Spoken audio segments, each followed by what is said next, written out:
Hello friends, good morning. तो देखो अपन lecture number 11 तक कर चुके थे और लेक्चर नंबर 11 में कंप्रेशन मेंबर के बारे में अपन ने एक लेक्चर पढ़ लिया था। अब इसमें नेक्स्ट हेडिंग बात करते हैं कंप्रेशन मेंबर में ही design of lacing. Design of क्या है? लेसिंग या डिजाइन ऑफ लेसिंग और पैटर्न। पहले दोनों के बारे में लिख लेते हैं। ये कह रहा है design of lacing and design of pattern. Design of lacing and design of batten. सबसे पहले तो थोड़ा सा बात करेंगे लेसिंग और बैटन डिजाइन क्या है। ये कह रहा है कि जब जो कंप्रेशन मेंबर्स है इन पर हैवी लोड्स आ रहे हो और लोड लेने में जो सिंगल मेंबर है वो कैपेबल नहीं हो, तो उस कंडीशन में अपन लेसिंग और बैटन डिजाइन सिस्टम्स अडॉप्ट करते हैं। ये कह रहा है यदि स्ट्रक्चर्स पर हैवी लोड्स आ रहे हो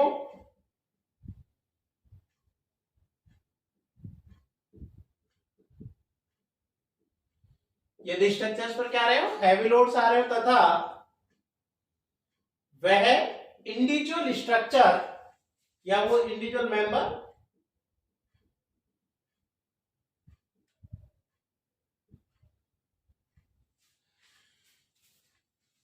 तथा कोई इंडिविजुअल मेंबर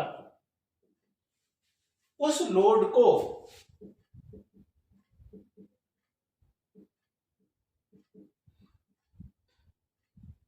कैरी नहीं कर सकता हो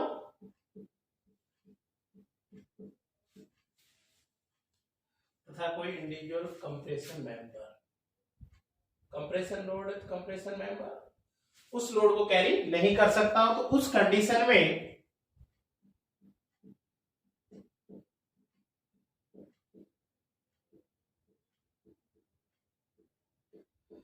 lacing and batten system, lacing and batten system adopt किए जाते हैं। मतलब ये आप प्रिफेर करते हैं।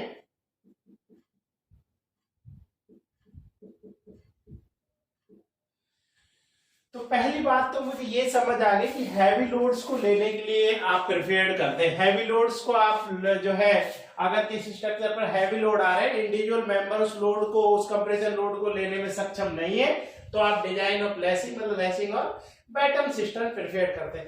अब लेसिंग कब करते हैं, बैटन कब करते हैं, उनके बारे में अपन पढ़ेंगे। पहले अपन बात करेंगे डिजाइन ऑफ लेसिंग सिस्टम। पहले लेसिंग के बारे में बात करेंगे, फिर पूरा पैटर्न के बारे में बात करेंगे। तो ये कहता है design of lacing system. Next heading में बात करता हूं डिजाइन ऑफ लेसिंग सिस्टम, मतलब इंडिविजुअल अपन प्रिपेयर करते हैं। तो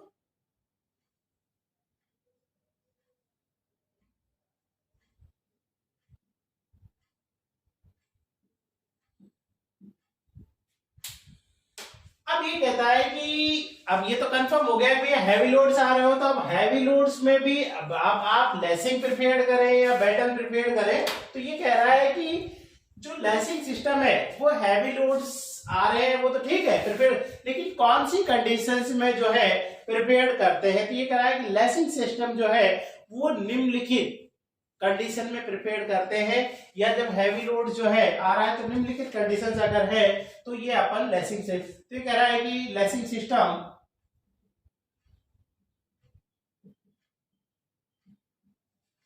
आर प्रिपेयर्ड व्हेन, कब करते हैं, number 1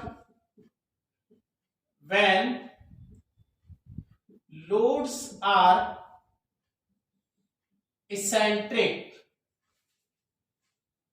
on the compression members।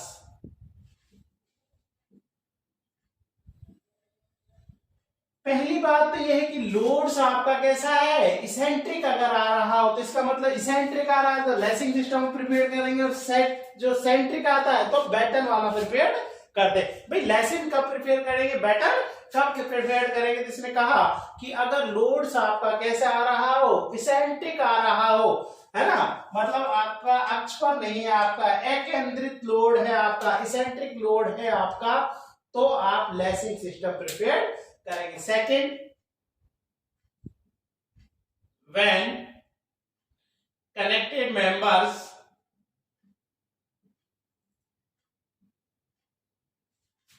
Are so far to each other, ये कह रहा है यदि जो जब लेसिंग सिस्टम से जो मेंबर कनेक्ट कर रहे हैं वो एक दूसरे से ज्यादा दूरी पर है, so far है, तो आप इसका मतलब अगर नजदीक होंगे तो जस्ट उल्टा, अगर है तो बैटन प्रिफेयर, लोड सेंट्रिक हो, मेंबर नजदीक हो तो बैटन सिस्टम अडॉप्ट करते हैं, अदरवाइज आप कौन सा करते हैं, लेसिंग सिस्टम आप अडॉप्ट करते हैं। अब लेसिंग सिस्टम जब आप अडॉप्ट कर रहे हैं तो क्या क्या चीजें आपको ध्यान में रखी जाती है वो सब अपन पढ़ेंगे। लगभग 9-10 स्टेप से आपका हर स्टेप से क्वेश्चन बनता है। कंप्रेशन मेंबर में लेसिंग या बैटन से ही ज्यादा क्वेश्चन आपसे पूछे जाते हैं। तो डिजाइन ऑफ लेसिंग में जब आप करेंगे, ये तो आपका तो डिजाइन ऑफ लेसिंग का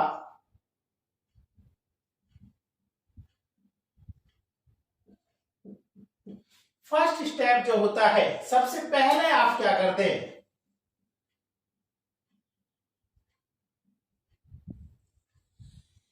ये कहता है कि सबसे पहला जो काम है वो ये है कि r y y not less than two r x x. सबसे पहला जो काम करते हैं ना जब आप लेसिंग डिजाइन कर रहे हैं, तो सबसे पहला जो कॉन्सेप्ट होता है वो ये ध्यान रखा जाता है या ये किया जाता है आर वाई वाई की वैल्यू आर एक्स एक्स से कम नहीं होनी चाहिए। अब इसमें क्या बोलना चाह रहा है, देखो जैसे मैं इंडिविजुअल चैनल ले रहा हूं भाई, सुनना जरा, इसमें क्या करते हैं, जैसे मैं एक एक चैनल मैंने कंप्रेशन मेंबर के ले लिया, इस इंडिविजुअल चैनल का डेफिनेटली आर वाई वाई और आर एक्स एक्स, जब मैं देखूं आर वाई वाई क्या है, रेडियस ऑफ जायरेशन है, तो ये जो आर एक्स जैसे इंडिविजुअल का जब मैं चेक करता हूं तो डेफिनेटली आर एक्स एक्स और आर वाई वाई चेक करता हूं स्टील टेबल से, तो ये तो ग्रेटर आता है, डेफिनेटली ये वैल्यू बड़ी होती है, ये स्मॉलर होती है। अब चूंकि ये आपको पता होना चाहिए कि जैसे रेडियस ऑफ जायरेशन की बात करते हैं अपन, जैसे आपने पढ़ा होगा ना आई बराबर ए के स्क्वायर, ये के क्या था, रेडियस ऑफ जायरेशन ही था ना, आपने 10वीं में पढ़ा होगा। तो आजकल इसको जैसे आर से दिखा देते हैं, तो आर बराबर होता है रूट आई अपॉन ए। अब ये तो कंफर्म है, सीधा सीधा जो आर है वो डायरेक्टली प्रोपोर्शनल टू है आई के और इनवर्सली प्रोपोर्शनल एरिया के। तो जितना बड़ा एरिया, जितना बड़ा मोमेंट ऑफ इनर्शिया है, उसका आर भी उतना ही ज्यादा होगा। तो ये तो कंफर्म हो गया कि 100% फैक्ट है कि अगर आर एक्स एक्स बड़ा है तो आई एक्स एक्स भी बड़ा ही होगा। अगर मैं यहां देखूं तो डेफिनेटली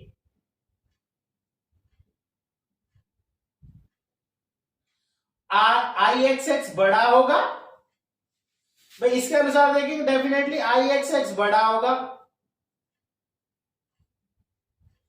और आई वाई वाई क्या होगा, डेफिनेटली स्मॉलर होगा। अब आप लैम्बडा वर्ड पढ़ते हैं, सिलेंडरनेस रेशो पढ़ा था मैंने आपको इस चैप्टर के स्टार्टिंग में पढ़ाया था कि लैम्बडा बराबर होता है l effective upon r minimum.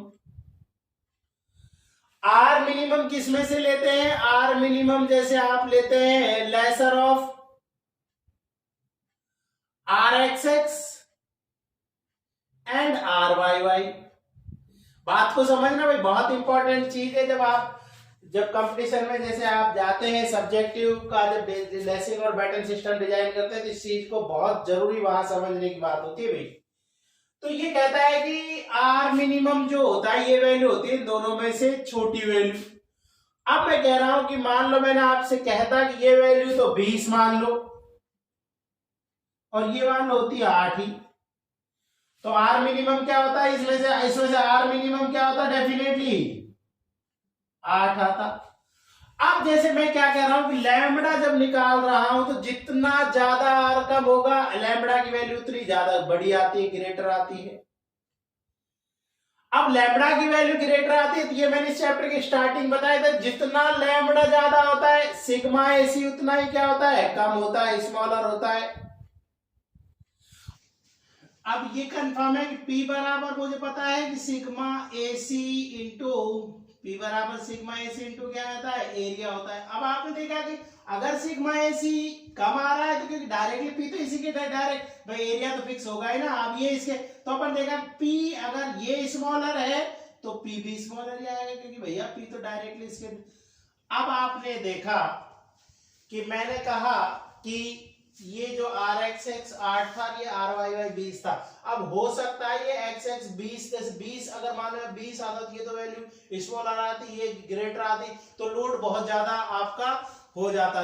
लेकिन मैं तो ये देख रहा हूं मुझे तो कम से कम लोड पर वो स्ट्रक्चर पे हो सकता है XX डायरेक्शन में था, ये 20 है, इसके हिसाब से देखता तो लोड हो सकता है 300 किलो न्यूटन लोड रजिस्ट कर लेता।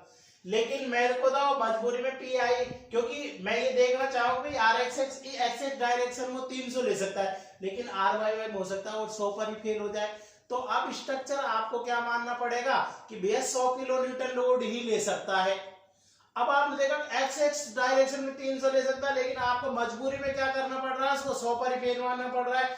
तो आपका लेसिंग सिस्टम में बेसिक कॉन्सेप्ट क्या होता है कि ये वैल्यू इससे कम नहीं रहनी चाहिए। मतलब कहने का मतलब है कि जो बेसिक कॉन्सेप्ट होता है इसको बढ़ाना होता है, इसको इंक्रीज करना होता है। इसको इंक्रीज करके किसके बराबर कर देते हैं, इंक्रीज करके RXX के बराबर कर देते हैं ताकि दोनों डायरेक्शन में वो बराबर लोड ले सके। एक तरह सीधी सीधी बात है, इस एक ऐसा तरीका बनाया जाए कि ये 8 बढ़ाकर 20 के बराबर ही कर दिया जाए तो जितना XX डायरेक्शन में ले रहा था उतना ही क्या करेगा वो YY डायरेक्शन में ले ले। अब ये तो कंफर्म है कि अगर R बढ़ाया है ये तो देखो R बराबर तो रूट I अपॉन A था, अगर R बढ़ा है तो I की वैल्यू भी क्या की होगी, आपने बढ़ाई होगी, बढ़ा होगा तभी तो ये R बढ़ रहा है। तो अपन क्या करते हैं, पहला स्टेप ही क्या करते हैं कि जब फॉर डिजाइन पर्पज के लिए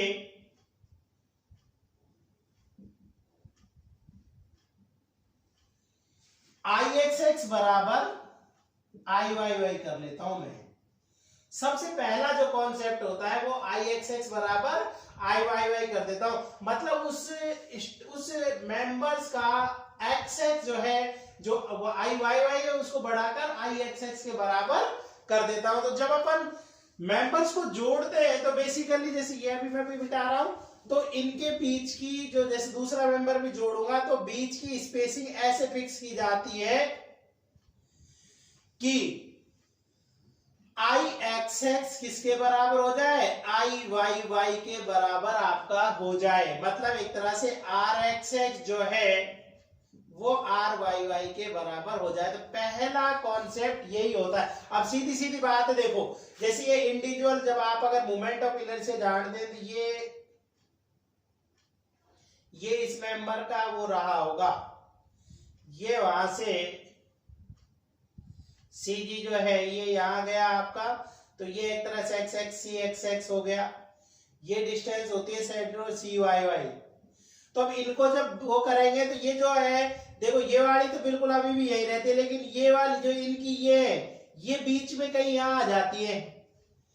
तो इन दूरियों को जैसे जैसे कम ज्यादा कर देता IXX, अब बहुत ज्यादा दूरी भी नहीं करना क्योंकि अब मेरा IYY बढ़कर अगर IXX से ज्यादा होता है जब भी मुझे कोई फायदा नहीं होने वाला तो मैं तो क्या करता हूं, मैं तो इतना ही करता हूं कि IXX जो है IYY जो है वो बढ़कर IXX के बराबर हो जाए। तो पहला स्टेप जब आप डिजाइन करते हैं तो सबसे पहली बात जो लेसिंग का कॉन्सेप्ट होता है वो ये ध्यान रखा जाता है कि RYY की जो वैल्यू है वो RXX से कम नहीं होनी चाहिए। तो इसमें अपन क्या करते हैं, एक तरह से IXX प्लस IYY कर देते हैं। मतलब क्या होता है देखो, अब इसका ये XX तो बदलता नहीं है तो ये तो सीधा सीधा जो टेबल से लेते हैं अपन वही आपका रह जाता है। लेकिन ये क्या है, ये वाली सीधी यहां शिफ्ट हो गई, ये वाली सीधी शिफ्ट यहां हो गई, तो ये जो आप जब नई सीधी पर आता है तो ये IG plus AH square terms लगती है।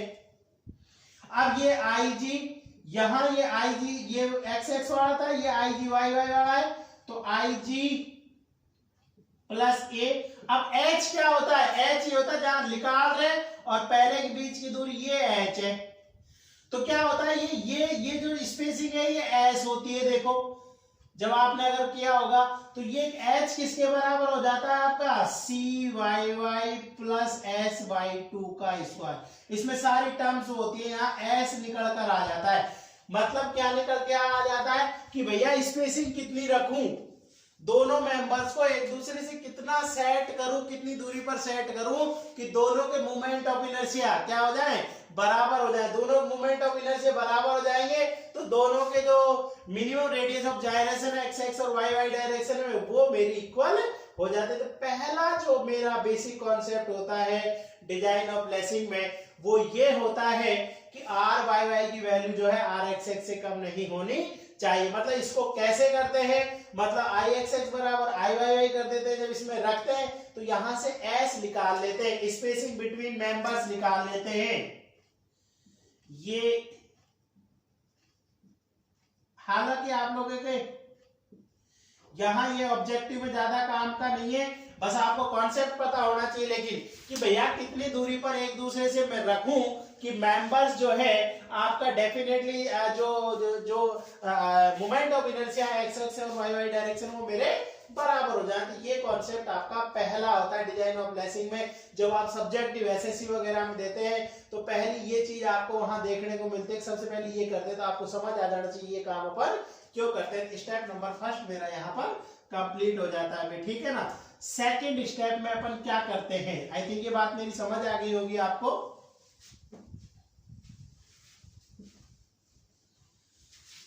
सेकेंड स्टेप क्या होता है, ये कहता है कि इफेक्टिव लेंथ जो है वो आप कितनी लेते हैं। तो देखो जो आईएएस 800 1984 था उसमें तो कुछ भी नहीं बोला गया, लेकिन 2007 में इन्होंने इफेक्टिव लेंथ को जो कॉलम एंड कंडीशन है उसका 5% एक्स्ट्रा लेने के लिए बोला है।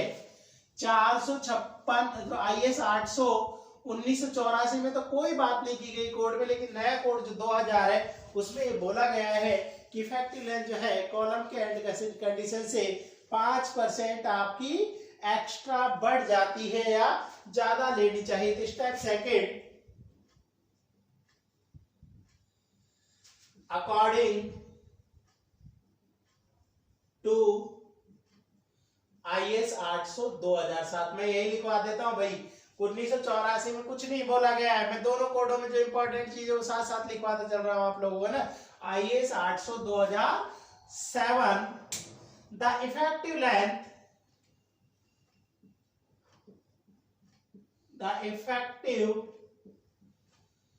Length of column shall be increased 5% of the column and condition shall be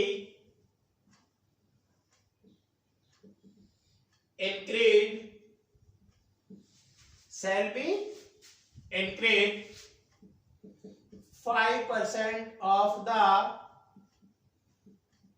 column and conditions। मतलब एक तरह से इफेक्टिव लेंथ जो है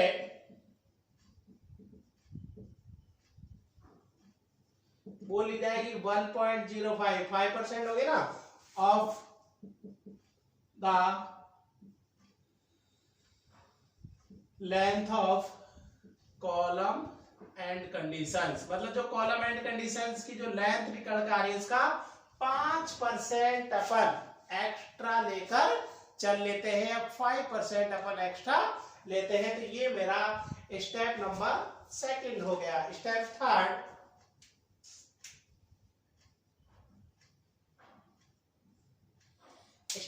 क्या होगा देखो, ये कहता है angle of inclination of lacing bar is taken 40 to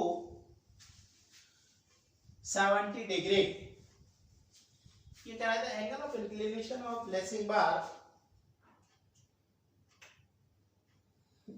the angle of inclination important है भाई, the angle of inclination of lacing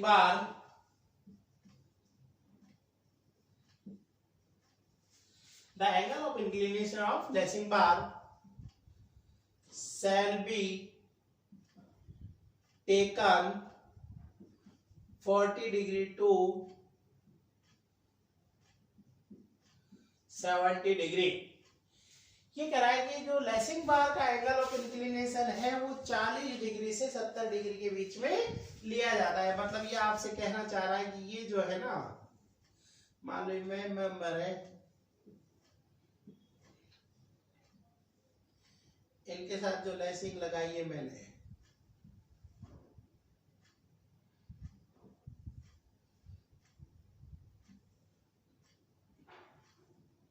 ये जो कनेक्ट करने के लिए जो मैंने लेसिंग लगाई है, इसका जो एंगल ऑफ इंक्लिनेशन है आपका वर्टिकल मेन मेंबर के साथ में, ये 40 डिग्री से 70 डिग्री के बीच में रखा जाता है। मतलब मिनिमम जो एंगल है shall not be less than 40 degree और maximum angle shall not be greater than 70 degree. मतलब एक तरह से यहां क्या बोलना चाहा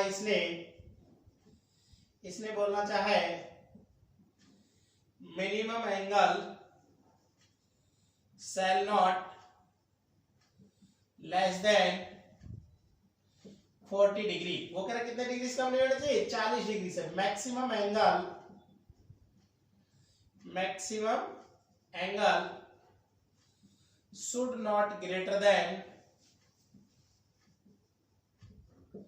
70 डिग्री। वो कह रहा है 40 डिग्री से कम नहीं होना चाहिए और 70 डिग्री से क्या नहीं होना चाहिए, ज्यादा नहीं होना चाहिए। तो ये angle of inclination of lacing बार के बारे में बातें हो जाती है। स्टेप नंबर ये 4 बोलता है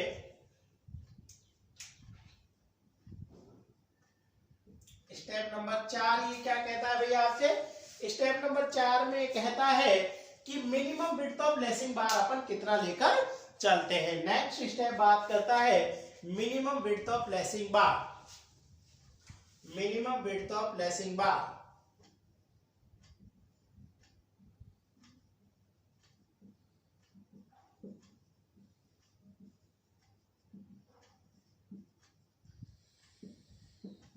ये कहता है कि IS 800 1984 के अनुसार मिनिमम विड्थ ऑफ बार जो है वो डाई ऑफ रिवेट के अनुसार निम्न प्रकार से ली जाती है। ये क्या कहना चाह रहा है, जो पुराना कोड था IS 800 1984 के अनुसार minimum width of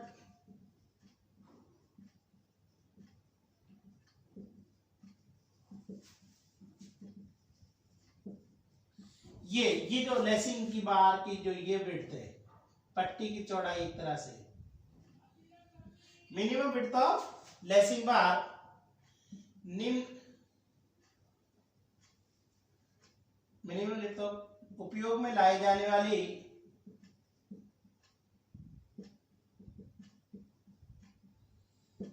rivet dia के अनुसार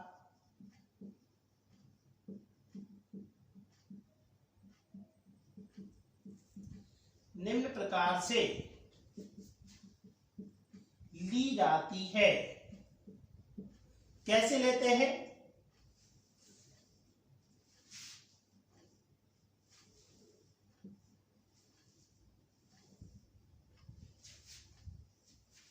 ये कहना डाई ऑफ रिवेट, ये कहता मिनिमम विड्थ।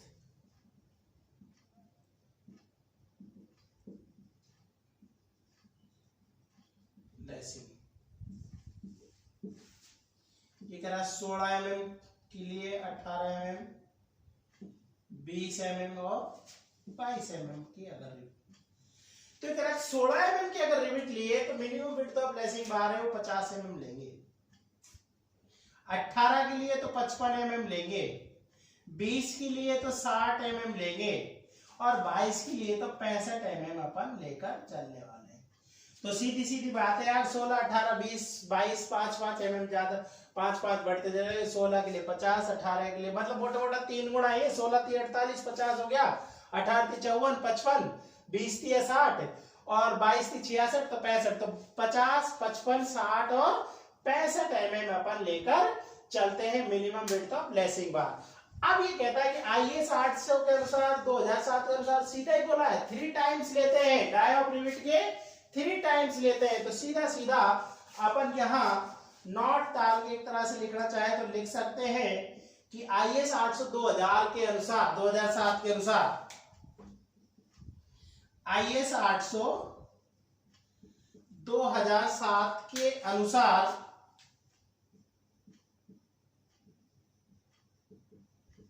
मिनिमम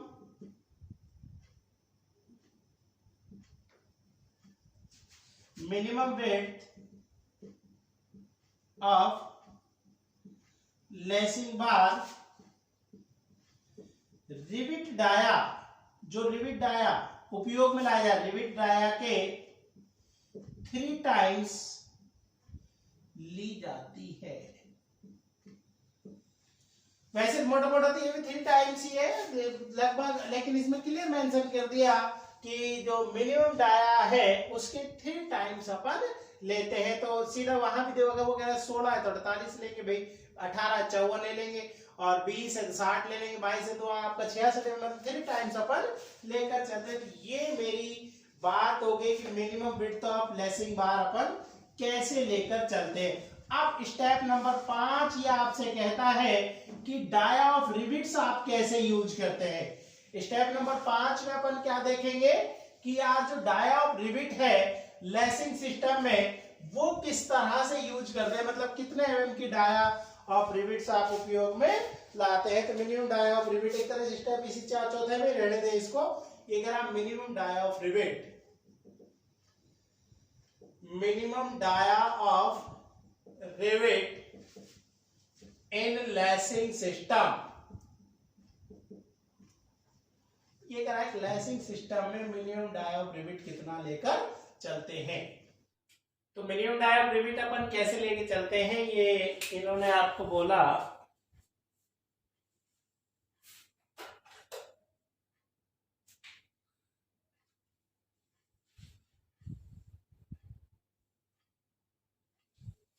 एक टेबल से बना लेते हैं। ये कहता है सीरियल नंबर,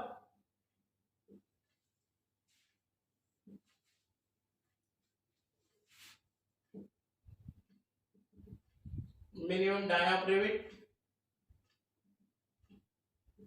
इसमें जो है minimum thickness of connected member,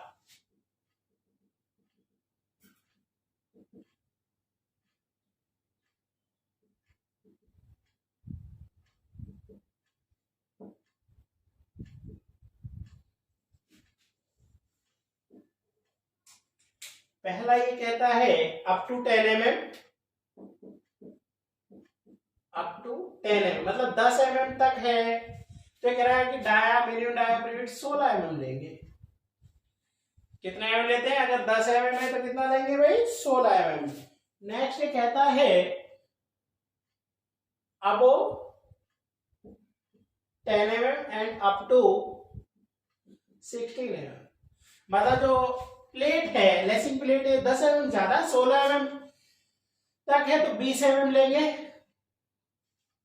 और अबो 20 mm, अबो जो है 16 mm अगर है तो ये 22 mm अपन लेकर चलते हैं। तो ये है, कई बार पूछ लेता है, बहुत ज्यादा इंपॉर्टेंट तो नहीं है। तो एक तरह से मिनिमम डाया ऑफ रिविट जो है 16 mm से कम नहीं होनी चाहिए, 22 mm ज्यादा नहीं होनी चाहिए। तो नॉट डाल के अपन इस बात को भी लिख सकते हैं कि मिनिमम डाया ऑफ रिविट जो है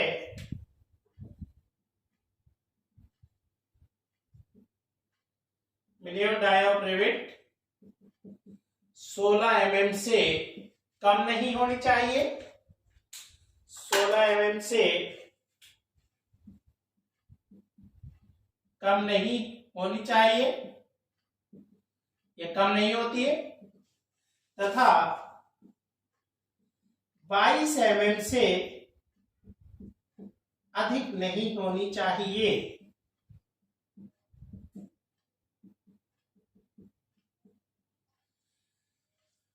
ये स्टेप आपके कंप्लीट हो गए, आई थिंक 4 स्टेप कंप्लीट हो गए थे, चौथे का ये पार्ट था। नेक्स्ट अपन बात करते हैं स्टेप नंबर 5। नेक्स्ट अपन बात करते हैं स्टेप नंबर 5।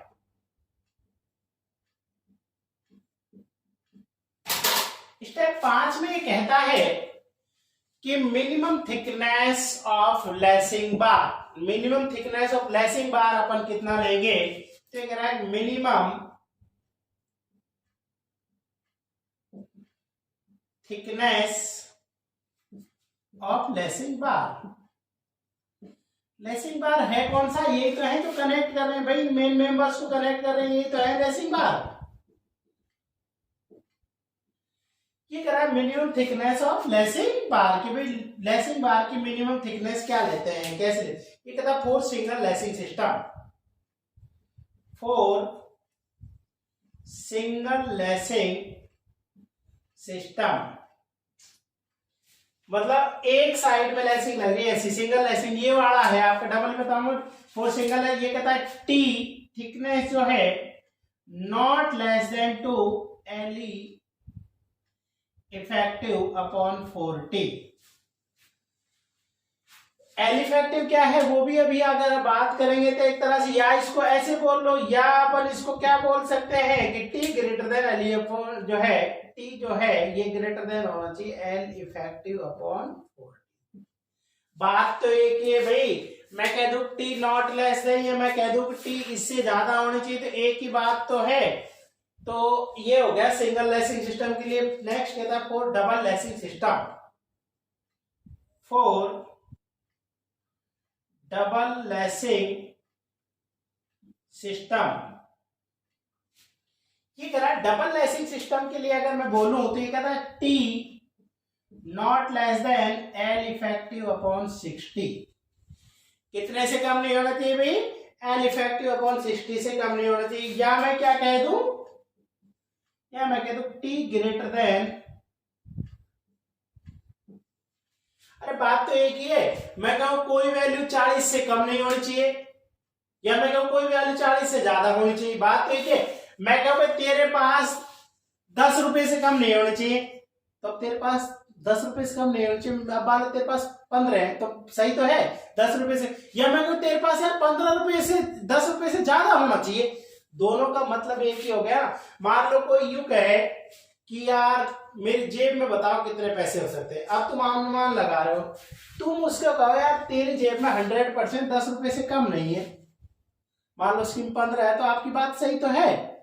या तुम कह रहे हो तेरी जेब में 10 रुपए से ज्यादा रुपए हैं, 15 है, जब भी आप सही हो। तो बात एक ही है, एक है कि टी की वैल्यू इतने से कम नहीं होनी चाहिए, टी इससे ज्यादा होना चाहिए, बात एक ही हो गई। तो अपन देखा मिनिमम थिकनेस ऑफ लेसिंग बार आप किस तरह से कैलकुलेट कर लेते हैं। ये मेरा स्टेप नंबर 5 कंप्लीट हो जाता है भाई। नेक्स्ट कहता है calculation the slenderness ratio of lacing bar.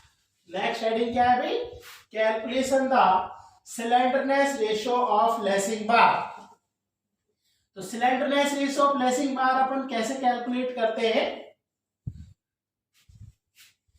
तो स्टेप नंबर 6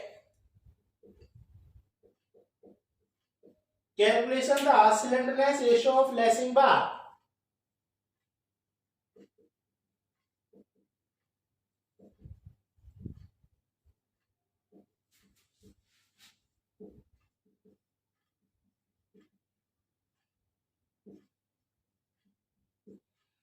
अब ये दो चीज, इसमें दो क्वेश्चन दो तरह से ये कह रहा है कि लेसिंग बार का स्लेंडरनेस रेशियो, सिलेंडर शॉर्ट में बोलते सिलेंडर रेशियो निम्न फॉर्मूले से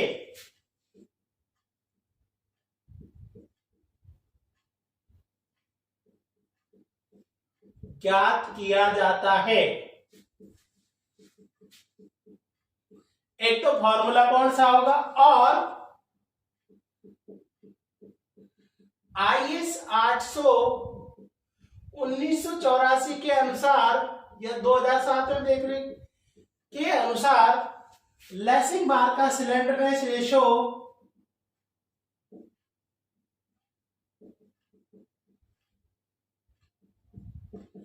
लेसिंग बार का सिलेंडर रेशो 145 से अधिक नहीं होना चाहिए, जो मैं लिखवा भी चुका हूं।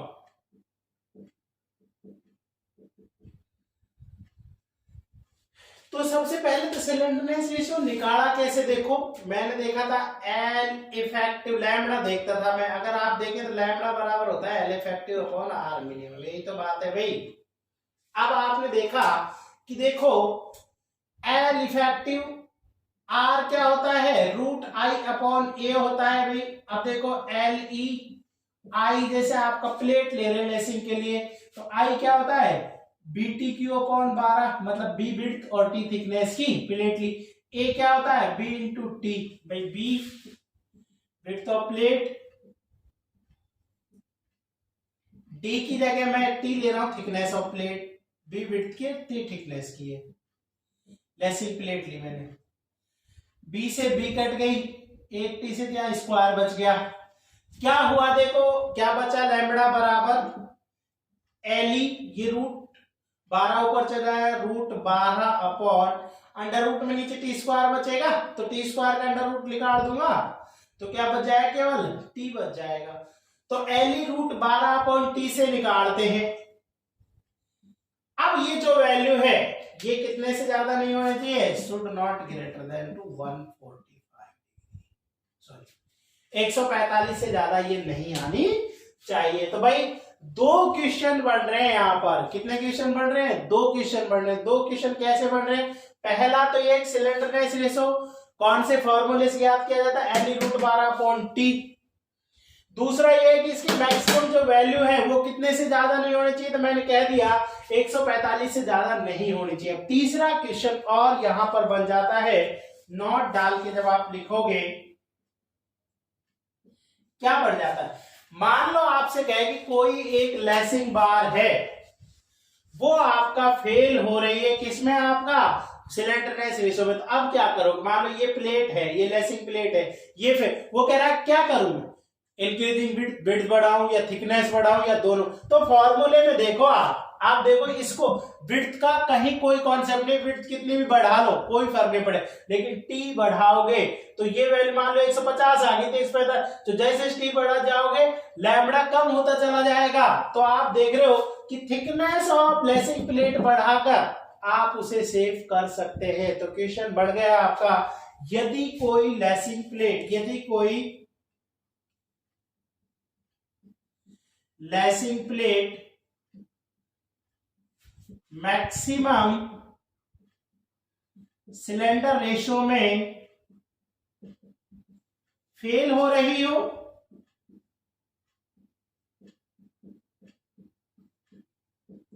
तो इस प्लेट की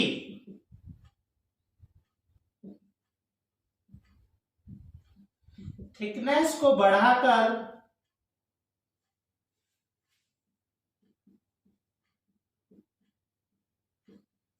इसे सिलेंडर रेशो में सेव कर लिया जाता है। मतलब विड्थ बढ़ाने से कुछ नहीं होगा, थिकनेस बढ़ाने से ये जो है क्या हो जाएगी, सेफ हो जाती है। तो क्वेश्चन बढ़ता है, if a lacing plate are या lacing bar are fail in maximum cylinder then how to save it, कैसे सेव करेंगे, ऑप्शन है increasing width, option B increasing thick, both increasing width और थिकनेस। तो आपका क्या है, इंक्रीजिंग द थिकनेस, थिकनेस को बढ़ाकर आप उसे क्या कर सकते हैं भाई, सिलेंडरनेस रेशो में सेव कर सकते हैं। तो ये मेरी किसके बारे में बात होगी, है मिनिमम जो सिलेंडरनेस रेशो आप कैसे। नेक्स्ट स्टेप है, स्टेप नंबर 6 आप लिखना चाहेंगे तो ये आपसे कहता है इफेक्टिव लेंथ ऑफ लेसिंग, मतलब 7वां स्टेप है।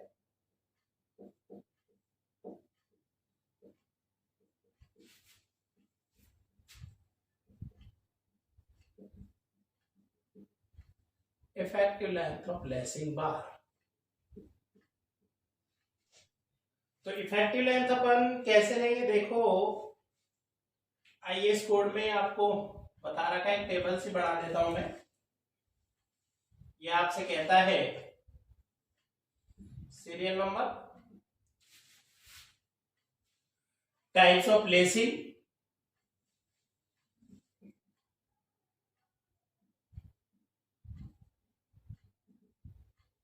और इफेक्टिव लेंथ।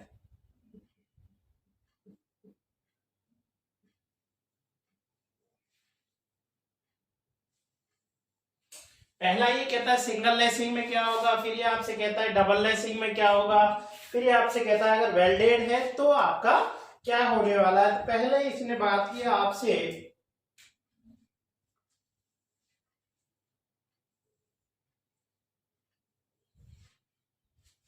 1 2 3, ये कहता है for single lacing system, for single lacing system, जैसा आपको ये दिख ही गया है। नेक्स्ट कहता है for double lacing system. Double lacing में क्या होता है सर, उस टाइम में आपको मैं कह रहा था कुछ नहीं, डबल लेसिंग में मतलब आपका जो है ये एक रो की जगह डबल रो में आपका जो है लेसिंग चलने लग जाएगी। ये ऐसे भी आए चाहे जाएगी और ऐसे भी आपका जानी है, ठीक है। तो ये जो है आपका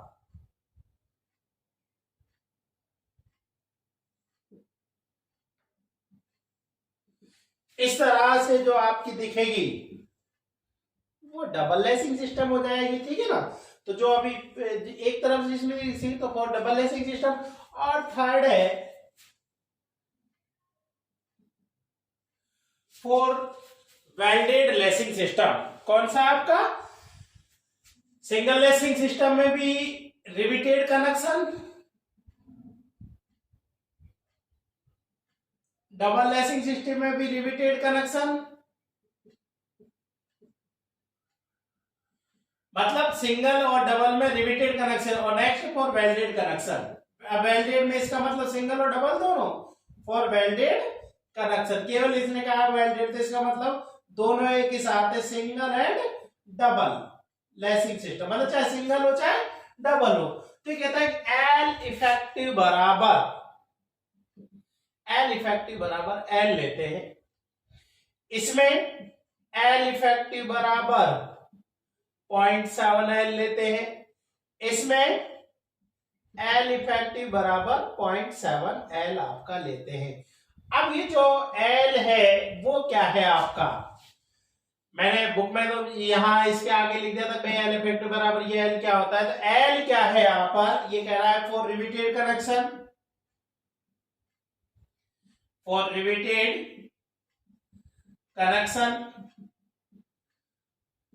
मतलब जो केस फर्स्ट और केस सेकंड है। ये कह रहा है कि रिविटेड कनेक्शन के लिए जो एल है वो क्या होगा, तो ये कह रहा है कि एल बराबर होता है distance between inner ends of rivet in lacing bars. मतलब जैसे मान लो फॉर एग्जांपल में बहुत सारी रिविटिंग लगी होती, मान लो आपका ऐसे आपका जो है यहाँ ऐसे, तो ये जो रिविट है इसके अंदर से अंदर के एंड की जो डिस्टेंस है दैट इज एल। तो ये कह रहा है कि एल क्या है, distance between inner ends.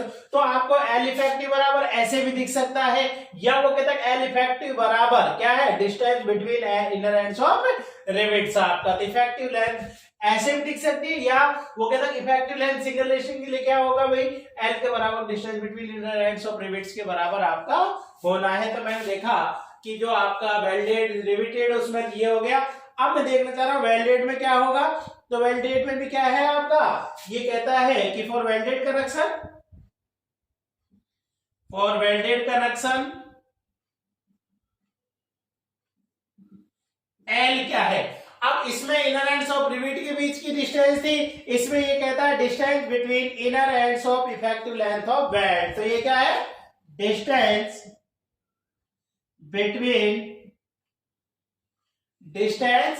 Between क्या है आपका, inner ends of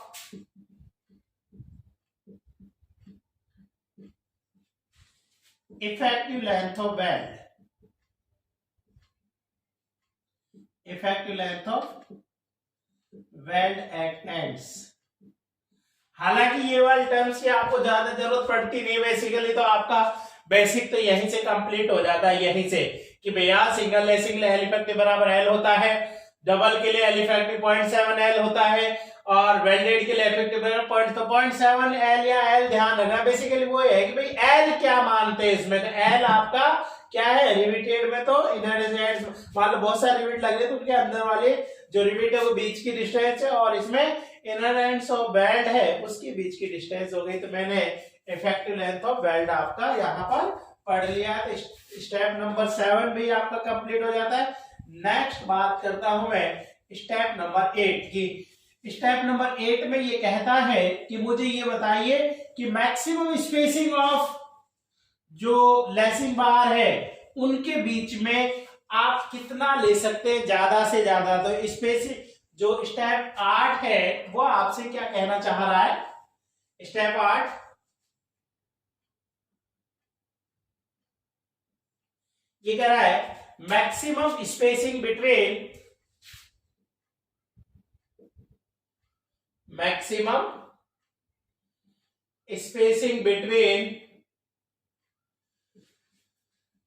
lacing bars. ये आपका बेसिकली मतलब आपसे ये बोलना चाह रहा है कि ये स्पेसिंग बताइए मुझे, जैसे आपका ये जो है ये एल बताओ मुझे। तो इसके लिए कोड में इन्होंने बोला है कि एल बराबर आर सी मिनिमम, एल बराबर r c minimum less than जो है 0.7 लैम्बडा एल और 50 विच एवर इज लेसर। ये कह रहा है कि जो एल है ना वो इससे एक तरह से मतलब अगर आप में बात कर रहे थे l upon r c minimum का जो रेशो है 0.7 लैम्बडा भी है, 0.7 लैम्बडा से भी कम होना चाहिए और 50 से भी कम होना चाहिए, विच एवर इज लेसर है आपका। एक तरह से अगर मैं कहूं कि एल जो है लेस देन होना चाहिए, अगर पूरा लिख दे तो 0.7 lambda into r minimum c और 50 इंटू आर मिनिमम सी, उल्टा लिख।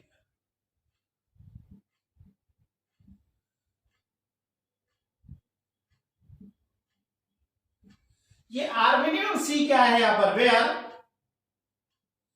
आर मिनिमम सी क्या है, ये मिनिमम रेडियस ऑफ जायरेशन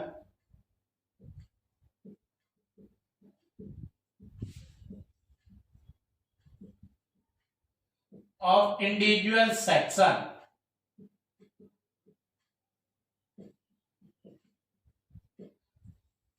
मतलब क्या है, जो अपन जैसे एक जो मान लो दो मेंबरों को जोड़ा है तो जो एक अकेले का जो आर मिनिमम था एक तरह से आर एक्स एक्स और आर वाई वाई में से जो मिनिमम था, जो डेफिनेटली आर वाई वाई रहता था, डेफिनेटली फैक्ट है ये कि यहाँ आर मिनिमम जो सी है वो किसके बराबर आएगा, आर वाई वाई के बराबर आएगा, क्योंकि आर वाई वाई छोटा होता था। जो इंडिविजुअल सेक्शन का आर मिनिमम था जो अपन स्टील टेबल से लिया था वो यहाँ पर आपका आएगा। हालांकि मैं फिर बोल रहा हूँ आपको ये भी डिजाइन प्रैक्टिकल थोड़ी करा, आपको तो बस ये ध्यान रखना है कि ये कंडीशंस आपका रहती है कि भाई आपका minimum spacing between lacing bars आपका कितना होगा। तो स्टेप नंबर मेरा 8 कंप्लीट हो जाता है कि इस तरह से अपन लेने वाले। नेक्स्ट ये कहता है स्टेप नंबर 9,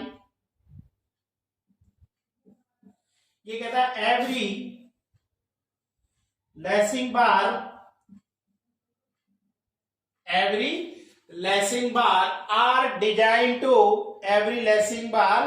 are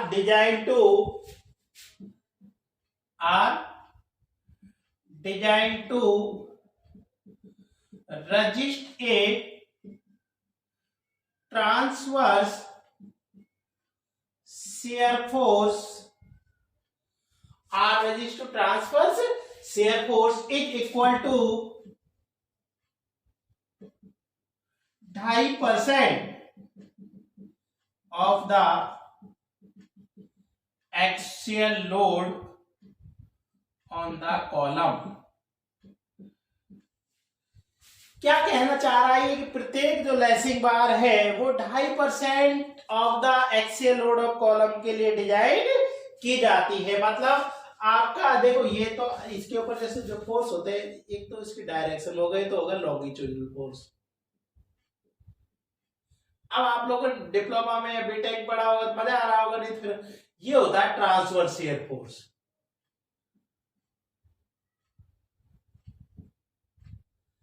तो कितने शियर फोर्स के लिए डिजाइन की जाती है आपकी, इसको V से दिखाते हैं तो V लॉन्गिट्यूडिनल शियर फोर्स को F से दिखा देते हैं और इसको दिखाते हैं V से। तो V जो है ये कह रहा है 2.5% ऑफ द P।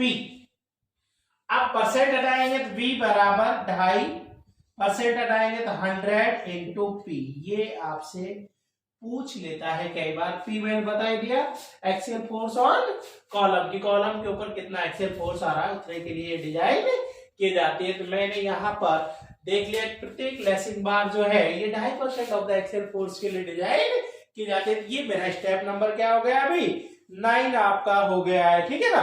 नेक्स्ट ये आपसे कहता है स्टेप नंबर 10।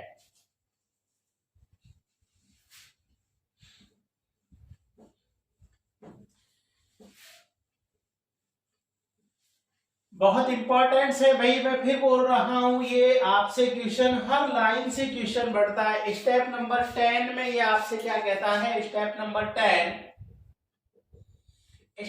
10 में कहता है कि प्रत्येक जो लेसिंग सिस्टम है वो कंप्रेसिव और टेंसाइल जो फोर्स है वो लॉन्गिट्यूडिनल फोर्स है वो कितना जो है रजिस्ट करता है। ये कह रहा है फॉर सिंगल लेसिंग सिस्टम, ये कहता है कि कंप्रेसिव और टेंसाइल फोर्स और ईच लेसिंग बार। ये कह रहा है कि मान लो कोई single lacing for single lacing system, single lacing है फॉर सिंगल, द टेंसाइल और compressive longitudinal force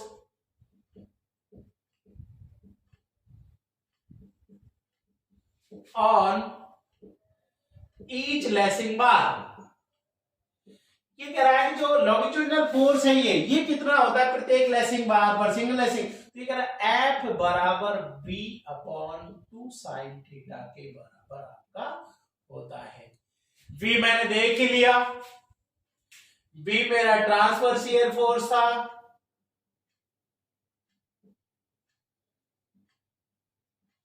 theta angle of inclination है,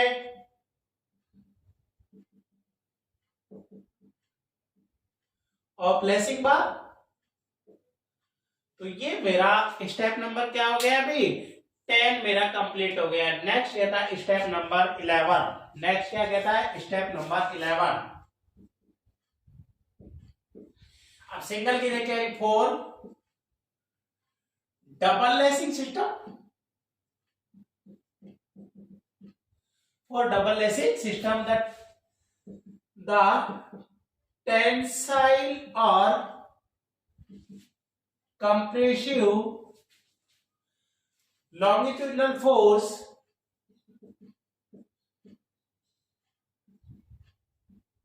on each lacing bar। ये कह रहा है कि अब ये सिंगल जगह डबल से है तो F बराबर B अपॉन 2 की जगह 4 आ जाए, 4 गुना साइन थीटा। आपने देखा सिंगल लेसिंग सिस्टम और डबल लेसिंग सिस्टम में टेंसाइल फोर्स या कंप्रेसिव फोर्स आपका कितना आ रहा है उसके बारे में आपकी बातें हो जाती है। नेक्स्ट ये कहता है कि कंप्रेसिव स्ट्रेसेज आपकी कितनी आएंगी आपका। तो नेक्स्ट स्टेप ये कहता है step number 12, step number 12,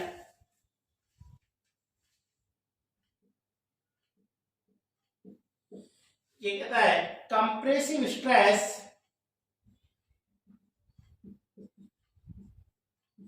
on each lacing bar. तो भाई कितनी आएगी कंप्रेस बराबर करके देखो, देखो स्ट्रेस का होता है force upon area, force upon area B गुणा T। ऐसे ही मैं इसका ये कहूं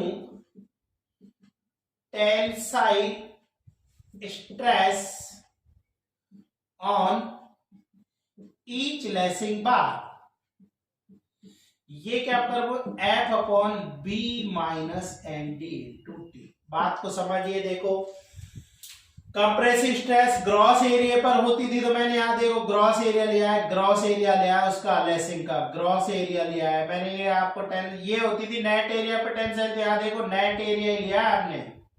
मैं इस चैप्टर के फर्स्ट में लिखवा चुका था कि जो कंप्रेसिव स्ट्रेस होती है वो ग्रॉस एरिया पर कैलकुलेट होते हैं। देखो तो b इंटू टी उस लेसिंग की विड्थ और थिकनेस, और यहाँ b minus n d into t. अब ये मुझे पता है ये जो वैल्यू है कितने से ज्यादा नहीं होनी चाहिए, नॉट ग्रेटर देन 2.6 fy, क्योंकि मुझे पता है नॉट ग्रेटर देन 0.6 fy, क्योंकि मुझे पता है कि एक्सियल टेंसाइल और एक्सियल कंप्रेसिव की जो वैल्यू है वो 0.6 fy से ज्यादा नहीं होती थी। तो भैया जो स्ट्रेसेज आ रही है, चाहे वो कंप्रेसिव आ रही हो, क्योंकि एक्सियल कंप्रेसिव है और एक्सियल टेंसाइल है, उनकी जो वैल्यू है वो 0.6 fy से ज्यादा नहीं होनी चाहिए। तो मैंने यहां पर देख लिया कि कंप्रेसिव स्ट्रेस और टेंसाइल स्ट्रेसेज मेरी कितनी इनमें डेवलप होने वाले। स्टेप आपके 12 कंप्लीट हो गए। नेक्स्ट ये कहता है स्टेप नंबर 13, बता दो भाई। स्टेप नंबर 13 में ये कहता है टाई प्लेट्स लगाते हैं कि नहीं लगाते, इसमें टाई प्लेट्स जो है इनमें लगाते हैं या नहीं लगाते। तो टाई प्लेट्स क्या होते हैं, देखो टाई प्लेट मतलब आपका जो हॉरिजॉन्टल, ये तो आपके इंक्लाइंड मेंबर लग रहे हैं। टाई प्लेट्स क्या है, जैसे ऐसे आपकी हॉरिजॉन्टल प्लेट्स लगती है, ऐसे आपका। तो ये जो टाई प्लेट एक तरह बैट अंतर लगाते हैं, तो ये करा है कि टाई प्लेट्स है ना, एंड बिगिनिंग पॉइंट्स और एंडिंग पॉइंट पर जगह जरूर लगाते हैं। इनमें एंड्स पर जरूर, जहां से प्रारंभ होती है जहां पर खत्म होती है। तो टाई प्लेट्स ये कह रहा है कि टाई प्लेट्स प्रोवाइड करते हैं या नहीं करते हैं। तो ये कह रहा है कि लास्ट कॉलम में जो टाई प्लेट्स है वो एंड्स पर जरूर लगाते हैं, मतलब फर्स्ट और लास्ट, और एक वहां लगाते हैं जहां पर सिस्टम इंटरप्टेड हो रहा हो, बाधित हो रहा हो, कोई और मेंबर्स आकर वहां पर वो कनेक्ट हो रहा हो। तो ये जरूर से जरूर ध्यान रखें, इंपॉर्टेंट है, क्वेश्चन पूछता रहता है आपसे। Step number 13 tie plates, tie plates ये कह रहा है इन लास्ट कॉलम, लास्ट का मतलब lacing system, in last column tie plates are used at the ends of column, tie plates are used at the ends of column और also used where system are interrupted। ये बहुत important है, where system are interrupted, जहां पर system बाधित हो रहा है। तो ये ध्यान रखना, ये कहता है in lacing system tie plates are used, कहां लगाते हैं, इन द बिगिनिंग पॉइंट्स और एंडिंग पॉइंट, बिल्कुल एंड्स पर लगाते हैं, प्रारंभिक और बिल्कुल लगाते हैं, और provided where system are interrupted, जहां पर सिस्टम बाधित हो रहा है, जहां पर आपको उसमें प्रॉब्लम आ रही है, वहां पर जरूर से जरूर आप प्रोवाइड करते हैं। तो ये मेरे को जरूर से जरूर आपका ध्यान रखना है भाई, ठीक है। आपका स्टेप नंबर 13 हो गया। अब लास्ट स्टेप हो गया कि एंड कनेक्शंस के बारे में बताओ, एंड कनेक्शंस आप कैसे करते हैं। तो स्टेप नंबर 14 मेरा जो है, स्टेप नंबर 14 ये कहता है एंड कनेक्शंस। एंड कनेक्शन में अगर आप रिविटिंग कर रहे हैं तो क्या होगा, और वेल्डिंग कर रहे हैं तो आपका क्या होगा। तो इसने कहा एंड कनेक्शंस में अगर आप रिविटेड कनेक्शन कर रहे हैं, क्या कर रहे हैं आप, रिविटेड कनेक्शन कर रहे हैं।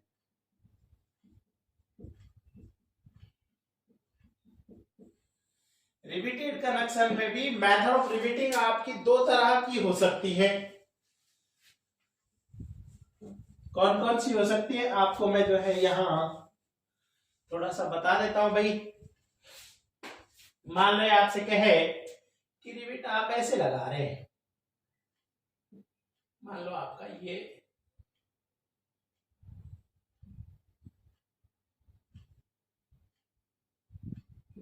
इसकी रिविट अलग, इसकी रिविट अलग। तो ये करेक्ट। इसमें जो नंबर्स ऑफ रिविट होगी, नंबर्स ऑफ रिविट जो होगी कैसे निकालेंगे? Force upon rivet value.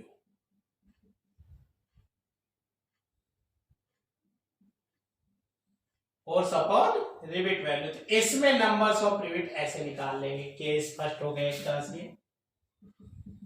अब ये कह रहा है कि ऐसे ना होगा, अगर ऐसे लगा होता, मान लो ये आपको एक प्लेट है और ये एक है और ये दूसरे की रिविटिंग यहां कर रहे हैं, मतलब कॉमन रिविट लगा रहे हैं। तो क्या अब नंबर्स ऑफ रिविट कैसे निकालेंगे? ये कहता है 2f cos theta upon rivet value करके आप निकालने वाले हैं। तो ये केस नंबर सेकंड आपका हो गया। तो ज्यादा इंपॉर्टेंट, ज्यादातर इसमें से कम। तो ये तो हो गया एंड कनेक्शन, एक तरह से नंबर 1 की रिविटेड कनेक्शन है। तो क्या होगा? सेकंड में कह रहा हूं कि अगर मेरा वेल्डेड कनेक्शन है तो मेरा क्या होगा? तो सेकंड एक तरह से इसका फर्स्ट सेकंड हो गया इसका। अगर ये वेल्डेड कनेक्शन होता तो मैं रिपीटिंग कर रहे थे ऐसे होगा। अब वेल्डेड में भी ये कहता है कि अगर ये लैप जॉइंट से आप कर रहे हो तो कैसे होगा, और बट जॉइंटिंग यूज कर रहे हो तो कैसे आपका होगा। तो इसमें भी ये कहता है कि अगर ये कहता है फॉर लैप जॉइंट, मतलब अगर लैप जॉइंट से आप वेल्डिंग कर रहे हो तो फॉर लैप जॉइंट। ये कह रहा है कि लैप मतलब ओवरलैपिंग करके, मतलब ये जो है लैप जॉइंट करके। तो लैप जॉइंट में अगर कर रहा होता मतलब इसके ऊपर ये कह रहा है कि in case of lap joint are use in lacing system. ये कह रहा है कि अगर लैप जॉइंट आप यूज कर रहे हैं, in case of lap joint are use in lacing system, then minimum overlapping of lacing bar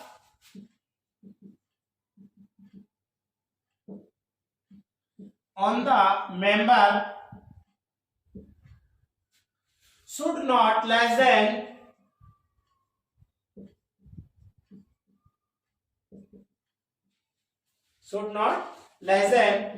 4 times of the thickness of lacing bar or 4 times of the thickness of main member.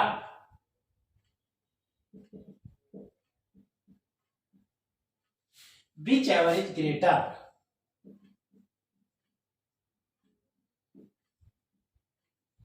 Whichever is greater. ये कह रहा है भैया अगर आप lap joint use कर रहे हैं तो जो ओवरलैपिंग है ना वो आपका कितने से ज्यादा नहीं होनी चाहिए। आपका एक तरह whichever जो है ग्रेटर देन whichever स्मॉलर है।